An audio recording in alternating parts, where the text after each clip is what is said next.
ഈ ലൈസൻസ് എടുത്തിട്ട് കൈ തെളിയാൻ ആളെ വയ്ക്കുക എന്ന് പറയുന്ന നാണം കെട്ട പരിപാടി എല്ലാ ഡ്രൈവിംഗ് സ്കൂളും അവസാനിപ്പിക്കണം. ഡ്രൈവിംഗ് ടെസ്റ്റ് കഴിഞ്ഞ് ഇറങ്ങുന്നവർക്ക് ഒരു മിന്നൽ പരിശോധന. ഡ്രൈവിംഗ് പരിശീലനം കഴിഞ്ഞ് ലൈസൻസ് ഇറങ്ങുന്ന ആളെ 2 ദിവസം കഴിഞ്ഞ് വിളിച്ചു വരുത്തിയിട്ട് ഒന്ന് വണ്ടി ഓടിച്ച് കാണിക്കാൻ പറയുന്ന ഒരു സംവിധാനത്തിലേക്ക് RTOമാർ മാറണം എന്ന്. RTO ചെയ്യണം, ജോയിൻ്റ് RTO ചെയ്തിരിക്കണം. അങ്ങനെ ഒരു ഉത്തരവ് ഇവിടെ വെച്ച് ഇറങ്ങുകയാണ്. ഡ്രൈവിംഗ് പഠിച്ചിറങ്ങി ലൈസൻസ് എടുത്ത് പോയാളെ ഒന്ന് വിളിച്ചു വരുത്തിയിട്ട് ഒന്ന് ഓടിച്ച് കാണിക്കുമെന്ന് പറയണം. ഒരു സൂപ്പർ ചെക്ക് ഇതിൽ നടത്തിയാൽ നമുക്കിതിൻ്റെ കുഴപ്പം കണ്ടുപിടിക്കാൻ പറ്റും. ഇത് പരിഹരിച്ചേ പറ്റി. ഉഴപ്പി ഡ്രൈവിംഗ് ലൈസൻസ് എടുത്തു കൊടുത്ത് വിടുന്ന ഒരു പരിപാടി ഉണ്ടല്ലോ, അത് ശരിയുള്ള ഏർപ്പാടല്ല. ഈ പ്രസൻറ്റേഷനെല്ലാം കണ്ടൊരു കാര്യം എന്ന് പറഞ്ഞാൽ അപകടമുണ്ടാകുന്ന കാരണങ്ങളെക്കുറിച്ച് നല്ല പഠനം നടത്തിയിട്ടുണ്ട്. അപകടമുണ്ടാകുന്ന ബ്ലൈൻഡ് സ്പോട്ടുകൾ കണ്ടെത്തിയിട്ടുണ്ട്. പക്ഷേ പിന്നെ നടക്കുന്നതെല്ലാം സെമിനാറുകളാണ്. ഞാൻ ഈ സെമിനാറിൽ അത്ര വിശ്വാസമുള്ള ആളല്ല. ട്രെയിനിങ്ങുകളിൽ എനിക്ക് വിശ്വാസമുണ്ട്.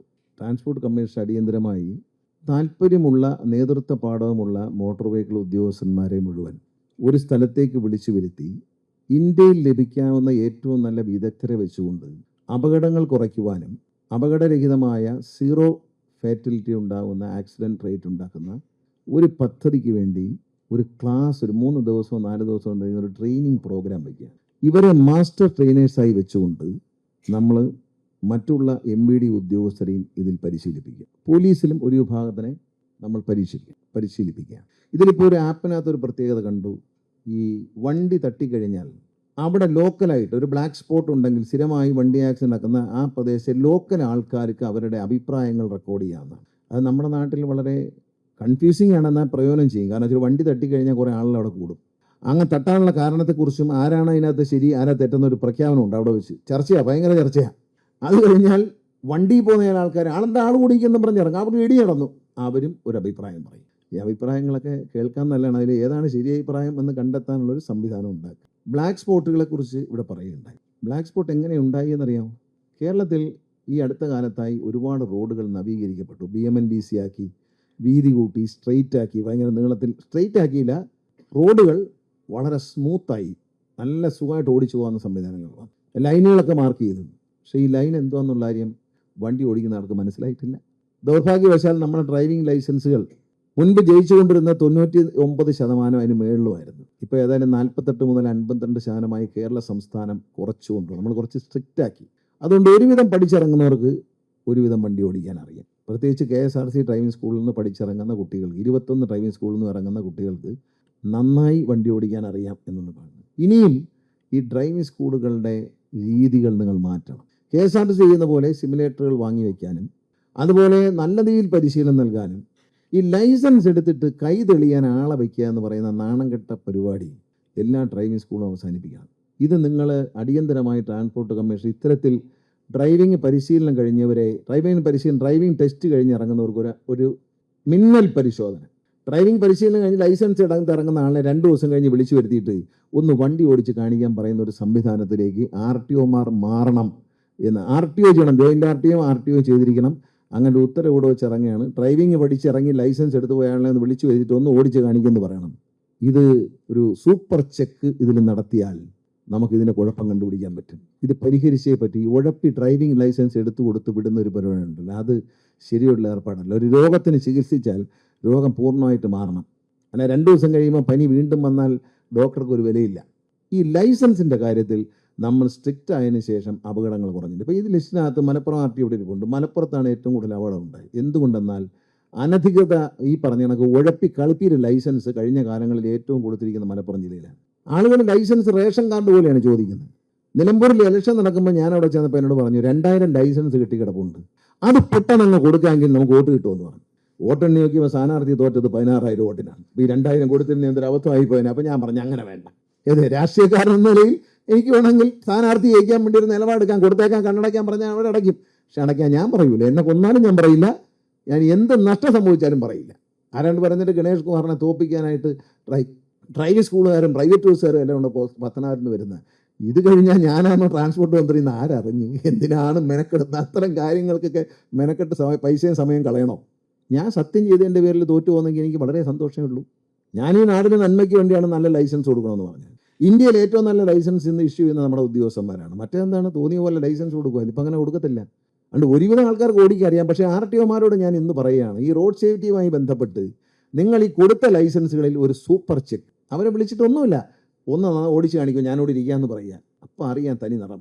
അവിടെ നമ്മൾ ശ്രദ്ധിക്കണം. അത്തരത്തിലുള്ള ലൈസൻസ് എടുത്തിട്ടും ഓടിക്കാൻ അറിയാത്ത ആളുണ്ടെങ്കിൽ അവിടെയുള്ള ഡ്രൈവിംഗ് സ്കൂളുകളെ നിങ്ങൾ വിളിച്ചു വരുത്തണം. വിളിച്ചു വരുത്തി അവർക്ക് കർശനമായ നിർദ്ദേശം കൊടുക്കണം.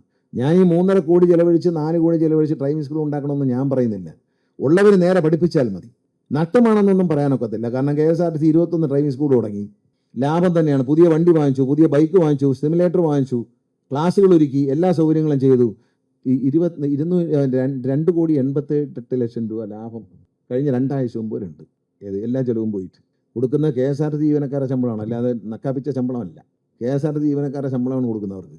ഇതെല്ലാം ചെയ്തിട്ട് അപ്പം നല്ല ലൈസൻസ് ഒരു വലിയ ഘടകമാണ്. ഈ ബ്ലാക്ക് സ്പോട്ട് ഉണ്ടായത് എങ്ങനെയാണ്? റോഡുകൾ നവീകരിച്ചപ്പോൾ സത്യത്തിൽ നമ്മുടെ നാട്ടിൽ ഞാൻ കാര്യം ചെയ്തു, സിവിൽ എഞ്ചിനീയറുണ്ട്, ഓട്ടോമൊബൈൽ എഞ്ചിനീയറും ഉണ്ട്. റോഡ് ഡിസൈൻ അറിയാവുന്ന എഞ്ചിനീയറുണ്ടോ? ഇല്ല. ഞാൻ നമ്മുടെ ട്രാൻസ്പോർട്ട് സെക്രട്ടറി ശ്രീ നൂഹിന് കൊടുത്ത നിർദ്ദേശം, നൂഹിനോട് KSRTCയുടെ എഞ്ചിനീയറിംഗ് കോളേജ്, ശ്രീത്ര എഞ്ചിനീയറിംഗ് കോളേജിൽ ഒരു പുതിയ കോഴ്സ് തുടങ്ങാൻ പറഞ്ഞാണ്. സിവിലും ഓട്ടോമൊബൈലും മിക്സ് ചെയ്തിട്ട് റോഡ് ഡിസൈനിങ്ങിൻ്റെ ഒരു പ്രത്യേക കോഴ്സ് കണ്ടെത്തി അത് ആരംഭിക്കണം. ഇന്ത്യയിൽ ഒരു സ്ഥലത്തും ഇല്ല, കേരളത്തിലും ഇല്ല. കാരണം റോഡ് ഡിസൈനിങ് വളരെ പ്രധാനപ്പെട്ട ഒരു കാര്യമാണ്. വിദേശ രാജ്യങ്ങൾ, ഇപ്പോൾ ഗൾഫ് രാജ്യങ്ങൾ റോഡ് പണിയുന്നു. അമേരിക്കയിൽ നിന്നും ഇംഗ്ലണ്ടിൽ നിന്നൊക്കെയുള്ള വലിയ കമ്പനികളെ കൊണ്ടുവന്നിട്ട് അവരാണ് റോഡ് ഡിസൈൻ ചെയ്യുന്നത്. ഫ്ലൈ ഓവർ അവരാണ് ഡിസൈൻ ചെയ്യുന്നത്.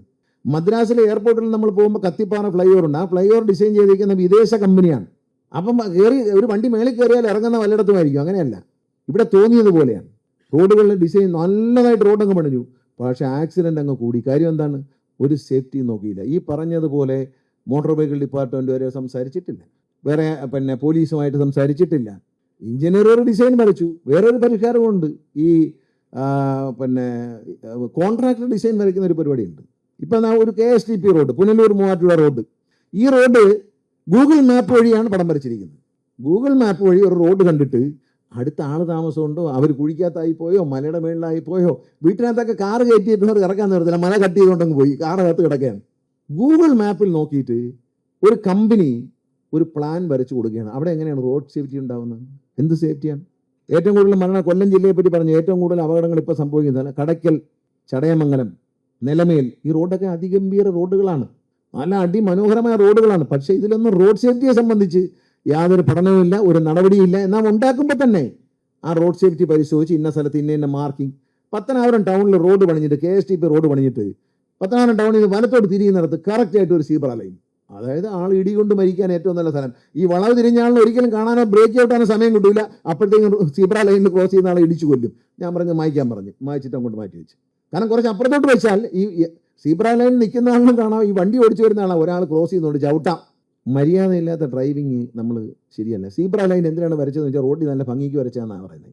നടുകൂടെ ലൈൻ ഇട്ടുണ്ട്. പാലക്കാട് പോയി നോക്കൂ, എല്ലാവരും വലത്തുവശത്തൂടെ പോകത്തുള്ളൂ. പതുക്കെ പോകുന്ന വണ്ടി വലത്ത്. അതിനൊക്കെ നല്ല തീർത്തങ്ങ് ഫൈൻ അടിക്കാൻ തുടങ്ങുന്നത്. ട്രാൻസ്പോർട്ട് കമ്മീഷണർ ഈ ഫൈൻ റേറ്റ് ഒന്ന് മാറ്റുക. ഈ വലതുവശത്തുകൂടി കയറി 4 വരി പാതയിൽ പോകുന്ന ആശാന്മാർക്ക് ഒരു 5,000 രൂപയെങ്കിലും ഫൈൻ കിട്ടത്തക്ക രീതിയിലുള്ള ഒരു പദ്ധതി ഉടനെ പ്രപ്പോസ് ചെയ്തോളുക. അത് അടിച്ചു കൊടുക്കണം. കാരണം ഈ അനാവശ്യമായി അങ്ങ് എറണാകുളത്ത് വിട്ടാൽ അങ്ങ് കാശ്മീർ വരെയും വലത്ത് വെച്ചുകൂടെ അങ്ങ് പോവുക. ലോറി പതുക്കെ അങ്ങ് പോവുക. അപ്പം നമ്മൾ നിയമവിരുദ്ധമായി ഇടത്ത് വെച്ചുകൂടെ ഓവർടേക്കേണ്ടി വരികയാണ്. 500 രൂപയാണ് ഫൈൻ. ആ 500 രൂപ പോരാ, ഒരു 0 കൂടി ഇട്ട് അത് 5,000 രൂപ ആക്കണം. ഏറ്റവും വലിയ അപകടത്തിൻ്റെ കാരണം ഇന്ന് കേരളത്തിൽ 4 വരി പാത, 6 വരി പാത. ഈ പാതയിൽ പതുക്കെ പോകുന്ന ലോറിക്കാരെല്ലാം വലത്തെ അടുത്തോടെ അങ്ങ് പോവുക.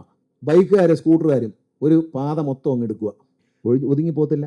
ഇപ്പോൾ ഒരു ചിത്രം ഇവിടെ കാണിച്ചു. ഒരു കട്ടറിൽ വീണൊരു ആൾ വണ്ടിയുടെ അടി വീണ് വണ്ടി കയറി ഇറങ്ങുന്ന ഒരു പടം ഇതിനകത്ത് കാണിച്ചു. ഇതൊക്കെ നമ്മളെല്ലായിടും നടന്നുകൊണ്ടിരിക്കുകയാണ്. ഇതെല്ലാം നമ്മൾ വളരെ ശ്രദ്ധിക്കണം. ഈ ട്രെയിനിങ് സെമിനാറുകൾ അവസാനിപ്പിച്ചിട്ട് ട്രെയിനിങ് നടത്തുകയും ആ ട്രെയിനിങ് കിട്ടിയവർ അതിൻ്റെ രംഗത്തിറങ്ങുകയും വേണം. ഇനി ഏത് റോഡ് പണിയുമ്പോഴും മോട്ടോർ വെഹിക്കിൾ ഡിപ്പാർട്ട്മെൻറ്റ് ഒരു ഇടപെടൽ വേണം. ഞാൻ ദീർഘിപ്പിക്കുന്നില്ല. ഇവിടെ ചില കാര്യങ്ങൾ പറഞ്ഞ് നമ്മൾ KSRTCയിൽ എടുക്കാം. മദ്യപിച്ച് വണ്ടി ഓടിക്കുന്നതിൽ കർശന നിയന്ത്രണം കൊണ്ടുവന്നു. KSRTC മേജർ ആക്സിഡൻ്റ് എണ്ണം 3-1 കുറഞ്ഞു. 3 ചെറിയ സംഖ്യയല്ല. 900 മേജർ ആക്സിഡൻ്റ് ഒക്കെ ആയിരുന്നു. അത് 300 താഴെ വന്നു എന്ന് പറയുമ്പോൾ എന്താണ് വ്യത്യാസം എന്ന് ആലോചിക്കണം. ഇത്ര വണ്ടി റിപ്പയർ ചെയ്യുന്ന പൈസ, മരണസംഖ്യ കുറഞ്ഞു. ഇപ്പോൾ KSRTC വണ്ടി അങ്ങോട്ട് വന്ന് ഇടിച്ച് മരിക്കുന്നതല്ലാതെ ആരും മരിക്കുന്നില്ല. അപ്പോൾ നമ്മൾ ശ്രദ്ധിക്കുക. വളരെ കണ്ണിൽ എണ്ണയൊഴിച്ച് പത്തനംതിട്ട RTOയുടെ നേതൃത്വത്തിൽ ഇവരെല്ലാവരും കൂടി ശബരിമലയിൽ ശ്രദ്ധിച്ചു. ഒരു മരണം പോലും ഉണ്ടായില്ല എന്ന് പറയുന്നത് വലിയ അനുഗ്രഹമായി നമ്മൾ കാണണം. എന്ന് വെച്ചാൽ കണ്ണിൽ എണ്ണ ഒഴിച്ചാണ് നോക്കുന്നവർ. നമ്മുടെ മോട്ടോർ വെഹിക്കിൾ ഉദ്യോഗസ്ഥന്മാർ ഡ്യൂട്ടി രാവും പകലും കണ്ണിൽ എണ്ണ വെച്ച് ആര്യങ്കാവ് മുതൽ ആകെ ഒരു മരണം നടന്നത് എരുമേലിയിലാണ്. അത് ആ വണ്ടി ഒരു ബൈക്കുകാരൻ 2 ദിവസം പോയി വാൺ ചെയ്ത് വിട്ടതാണ്. അയാൾ അതിഭയങ്കര സ്പീഡിൽ പോകുന്ന ഒരു മാന്യനായിരുന്നു. അയാൾ വന്ന് ഇടിച്ച് വണ്ടിക്കകത്ത് കയറി കൊടുത്താണ്, തമിഴ്നാട്ടിൽ നിന്ന് വണ്ടിക്കകത്തോട്ട് ചെന്ന് കയറി കൊടുത്താണ്, അല്ലാതെ ഇടിച്ചതൊന്നുമല്ല. അത് നമുക്കൊന്നും ചെയ്യാനൊക്കെ, കാരണം ഉപദേശിച്ചാലും നന്നാവത്തില്ല, പിന്നെ നമ്മൾ പോട്ടെ എന്ന് വിചാരിക്കാനേ ഒക്കത്തുള്ളൂ. എന്തോ അതെ, ലോക്കലായിട്ടുള്ള ആളാണ്, പിൽഗ്രിം അല്ല. അപ്പോൾ ഈ പിൽഗ്രിംസിന് ഒരിക്കൽ സൗകര്യങ്ങളിൽ വണ്ടി ആക്സിഡൻറ്റുകൾ കുറയ്ക്കാനും മരണമില്ലാതിരിക്കാനും കഴിഞ്ഞത് മോട്ടോർ വെഹിക്കിൾ ഡിപ്പാർട്ട്മെൻറ്റിൻ്റെ വലിയ ഒരു പരിശ്രമം അതിനകത്തുണ്ട്. അത് അഭിനന്ദനം അർഹിക്കുന്ന പരിശ്രമം. അതിൽ ബന്ധപ്പെട്ട എല്ലാവരെയും ഞാൻ അഭിനന്ദിക്കുകയാണ്. താഴെ തട്ടിൽ നമ്മൾ തുടങ്ങണം. ഞാൻ ദീർഘിപ്പിക്കുന്നില്ല. എൻ്റെ മനസ്സിലെ ആശയം എന്ന് പറയുന്നത് ഒരു കുഞ്ഞുങ്ങൾക്ക് കാണാനുള്ള ചെറിയ ചെറിയ അനിമേറ്റഡ് വീഡിയോസ്. ഇപ്പോൾ ഇങ്ങോട്ട് കയറി വരുന്ന നിങ്ങൾ മോട്ടുവിനെ കണ്ടു. മോട്ടുവിനെ വെച്ചുകൊണ്ട് ഒരു അനിമേറ്റഡ് വീഡിയോ ചെയ്യാൻ പറഞ്ഞു. അത് ഈ പിടിച്ചു വെച്ചുകൊണ്ടിരിക്കുകയാണ്. ആരാണ്? നമ്മുടെ IT മിഷൻ, ഈ ഒരു സ്മാർട്ട് സ്റ്റാർട്ടപ്പുകാർ പിടിച്ചു വെച്ചുകൊണ്ട്. എന്തിനു കെട്ടിപ്പിടിച്ചുകൊണ്ടിരിക്കുന്നത് എന്തോ, അത് കാശ് കൊടുക്കുന്ന റോഡ് സേഫ്റ്റി അതോറിറ്റി അത് കെട്ടിപ്പിടിച്ചുകൊണ്ടിരിക്കുകയാണ് അതിനകത്ത്. അത് അനുവദിച്ചു കൊടുത്തിരുന്നെങ്കിൽ ഈ ടെൻഡർ വിളിച്ച് കലാകാരനെ നിശ്ചയിക്കാൻ പറ്റുമോ? ഇപ്പോൾ മോഹൻലാൽ പിന്നെ KSRTCയുടെ പിന്നെ ബ്രാൻഡ് അംബാസഡറായിട്ട് വരുന്നു, ഗുഡ്വിൽ അംബാസഡറായിട്ട് വരുന്നു. ലേലം വിളിച്ചിട്ടാണ് മോഹൻലാലിനെ വിളിച്ചത്. അദ്ദേഹത്തിന് തന്ന തന്നെ ഒരു ഔദാര്യം എന്ന് നമ്മൾ വിചാരിക്കണം. അപ്പോഴാണ് ഇന്ത്യയിലെ ഏറ്റവും വലിയ സംവിധായകൻ പ്രിയദർശൻ ഈ ആഡ് എടുത്തു തരാമെന്ന് പറഞ്ഞിരിക്കുകയാണ്, ഫ്രീ ആയിട്ട് 4-5 ആഡ് ഫ്രീ ആയിട്ട് എടുത്തു തരാമെന്ന് പറഞ്ഞു മോഹൻലാലിനെ വെച്ചിട്ട്. ആ ടെൻഡർ വിളിച്ചിട്ടാണ് കൊടുക്കുന്നത്. ആ ടെൻഡർ വിളിച്ച് കലാകാരന്മാരെ ടെൻഡർ വിളിച്ച് കൊടുക്കാൻ പറ്റുമോ? അത് പല ഡോക്യുമെൻ്ററിയും പോലെ ആയിപ്പോവും. കലാകാരന്മാർക്ക് ടെൻഡർ വിളിച്ച് കൊടുത്താൽ അത് സാധനം വേറെ ആയിപ്പോവും. അതുകൊണ്ട് അതിനൊക്കെ വെച്ചുകൊണ്ടിരിക്കുകയാണ്. ഒരു മോട്ടുവിനെ സൃഷ്ടിച്ചു. ആ മോട്ടുവിനെ വെച്ച് കാർട്ടൂണുകൾ ഉണ്ടാക്കാൻ, കുഞ്ഞുങ്ങൾക്ക് ആനിമേറ്റഡ് കാർട്ടൂൺസ് ആദ്യം ചെറിയ പ്രായത്തിൽ. ഒരു കുട്ടി റോഡിൻ്റെ വലത്തുവശത്ത് നടക്കുക, റോഡിൽ കൂടെ നടക്കുക, അമ്മ അപ്പുറത്ത് നടക്കുക. തെറ്റാണ് എന്ന് കാണിച്ചു കൊടുക്കുന്ന കാര്യങ്ങൾ. ഇപ്പം KSRTCയുടെ സ്മാർട്ട് കാർഡ് വന്നു. ആ കാർഡിൻ്റെ പുറത്തെല്ലാം, ട്രാവൽ കാർഡിൻ്റെ പുറത്തെല്ലാം റോഡ് സേഫ്റ്റി പരസ്യങ്ങളാണ്. റോഡ് സേഫ്റ്റി അതോറിറ്റിയാണ് കൊടുത്തത്, പക്ഷേ ധനകാര്യ വയസ്സ് പൈസ മാറി കൊടുക്കില്ല. അത് തെറ്റ് തന്നെ, എൻ്റെ വകുപ്പ് തന്നെ, പക്ഷേ കൊടുക്കില്ല. അതൊക്കെ മര്യാദയില്ലാത്ത കാര്യങ്ങളാണ്. പരസ്യം ചെയ്യുന്നിടത്ത് ചെയ്യണം. ഇപ്പോൾ 1000-ഓളം പരസ്യം ചെയ്തു തരാം എന്ന് പറഞ്ഞ് ആരോ വന്നിട്ടുണ്ട്. അത് ഞാൻ TCയോട് ഓക്കെ എന്ന് പറഞ്ഞു. കാരണം അതിനകത്ത് ഒരു സെക്കൻഡ് താമസിക്കേണ്ട കാര്യമില്ല. അത് കഴിഞ്ഞാൽ കുറച്ചുകൂടി ഇൻട്രാക്റ്റീവ് വീഡിയോസ് കൊണ്ട് കുഞ്ഞുങ്ങൾ, ചെറുപ്പക്കാരെ ഇതിലേക്ക് ആകർഷിക്കാൻ കഴിയണം. നമ്മൾ റോഡ് സേഫ്റ്റിയെ പറ്റി പറഞ്ഞു കൊടുക്കാൻ, ഇത് ചെയ്യരുത്, ഇത് ചെയ്യാം എന്ന് വരുന്ന ഇൻട്രാക്റ്റീവ് ഇതെല്ലാം ഉണ്ടാക്കി വെച്ചിട്ടുണ്ട് കേട്ടോ. പിടിച്ചു വെച്ചുകൊണ്ടിരിക്കുകയാണ്, നടപ്പിലാക്കാതെ. അതുപോലെ തന്നെയാണ് ഇത് നമ്മുടെ RTO തന്നെയാണ് കൊണ്ടുവന്ന ഒരു പ്രപ്പോസൽ, നമ്മുടെ പിന്നെ ലീഡ് ആപ്പിൻ്റെ, ഏതാ MED ലീഡ് ആപ്പ്. അതിലേറ്റവും പ്രധാനപ്പെട്ട മലയാള മനോരമ എന്ന മാധ്യമത്തിലെ എല്ലാ ജീവനക്കാരെയും MED ലീഡ്സിലെ പരീക്ഷ എഴുതിക്കൊണ്ട് മലയാള മനോരമ മാതൃകയാവുകയാണ് കേരളത്തിൽ. അത് മുഴുവൻ ആളുകളെയും, ആ മുഴുവൻ മാധ്യമത്തിൽ ജോലി ചെയ്യുന്ന എല്ലാവരെയും ആ പരീക്ഷയിൽ പങ്കെടുപ്പിച്ച് ട്രാഫിക്കിനെ പറ്റി ബോധവൽക്കരിക്കുന്ന ഒരു പരീക്ഷ പാസ്സാക്കി എടുത്തു എന്ന് പറയുന്ന മലയാള മനോരമ കേരളത്തിലെ ഈ ഒരു രംഗത്ത് വലിയൊരു കാൽവയ്പ്പാണ് നടത്തിയിരിക്കുന്നത് എന്ന് വളരെ നന്ദിയോടെയും അഭിനന്ദനത്തോടെയും ഞാൻ അറിയിക്കുകയാണ്. കാരണം ആ കമ്പനിയിലെ എല്ലാവരെയും ഈ ലീഡ് ആപ്പ് ടെസ്റ്റുകൾ ഇരുത്തി. ഈ ലീഡ് ആപ്പ് ടെസ്റ്റ് ഈ മാസം മുതൽ TC എല്ലാ RTO ഉദ്യോഗസ്ഥന്മാർക്കും നടപ്പിലാക്കണം. എല്ലാ മാസവും 2 മാസം കൂടുമ്പോൾ എല്ലാ ഡ്രൈവിംഗ് സ്കൂളിലെ ഇൻസ്ട്രക്ടർമാരും ലീഡ് ആപ്പിൻ്റെ ടെസ്റ്റ് പാസ്സായിരിക്കണം. TC എഴുതി വെച്ചോളൂ, നടപ്പിൽ വരണം. എല്ലാ ഉദ്യോഗസ്ഥന്മാരും മാസത്തിൽ ഒരു ദിവസം, അത് നിങ്ങൾക്ക് ഇഷ്ടമുള്ള ദിവസം ഈ ലീഡ് ആപ്പിൽ പരീക്ഷ എഴുതിയിരിക്കണം. നാളെ മുതൽ ഉത്തരവിറങ്ങണം. എല്ലാവരും അതിൻ്റെ റിസൾട്ട് നമുക്ക് കാണണം. ഈ ലീഡ്സ് ആപ്പിൽ എല്ലാ മോട്ടോർ വെഹിക്കിൾ ഉദ്യോഗസ്ഥന്മാരും മിനിസ്റ്റീരിയൽ സ്റ്റാഫും അതൊന്നും അറിഞ്ഞ് പ്രൊമോഷൻ കിട്ടുമ്പോൾ മാത്രം മിനിസ്റ്റീരിയൽ സ്റ്റാഫിന് RTO ആയാൽ അത് വേണ്ട.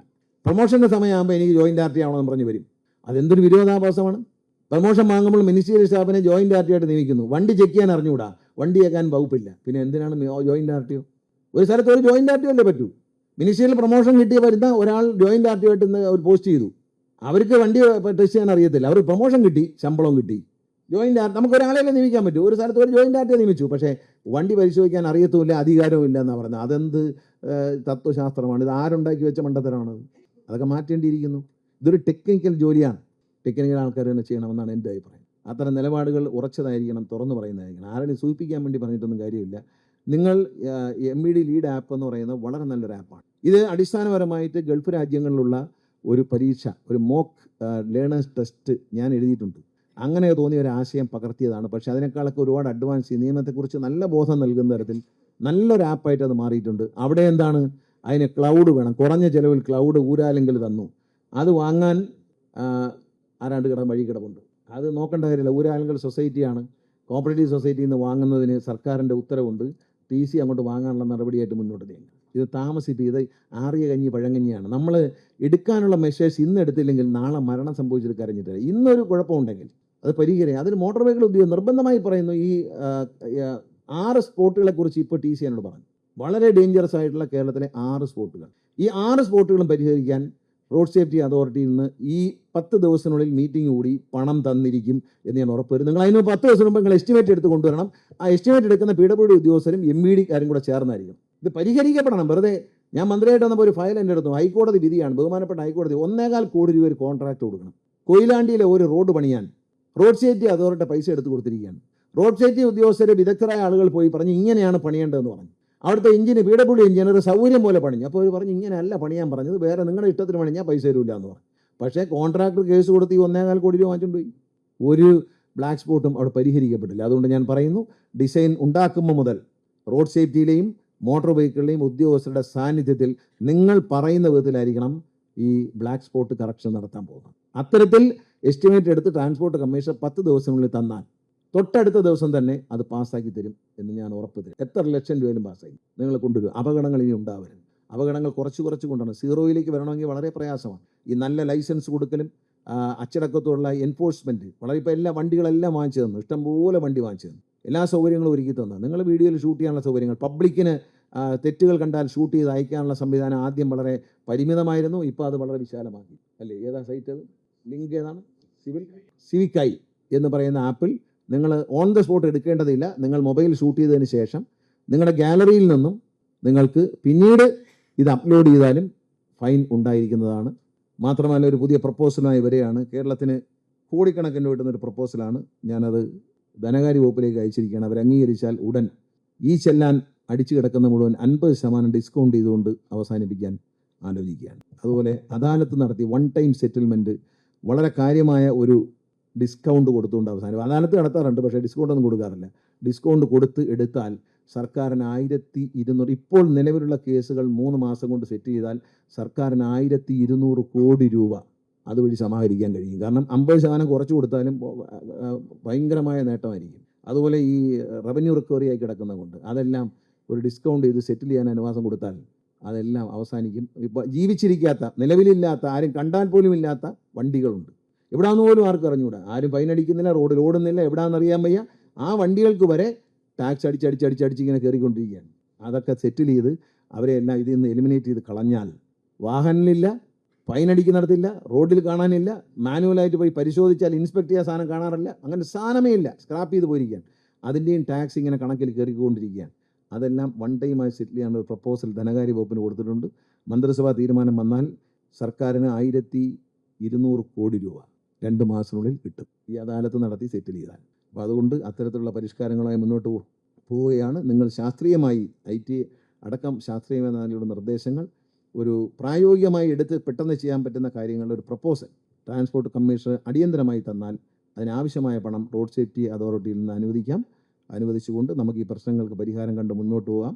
ഇനി സെമിനാറുകളല്ല, ട്രെയിനിങ്ങും പ്രോഗ്രാമുകളും ആ ട്രെയിനിങ്ങിൻ്റെ റിസൾട്ടുകളും ആണ് നമുക്ക് വേണ്ടത്.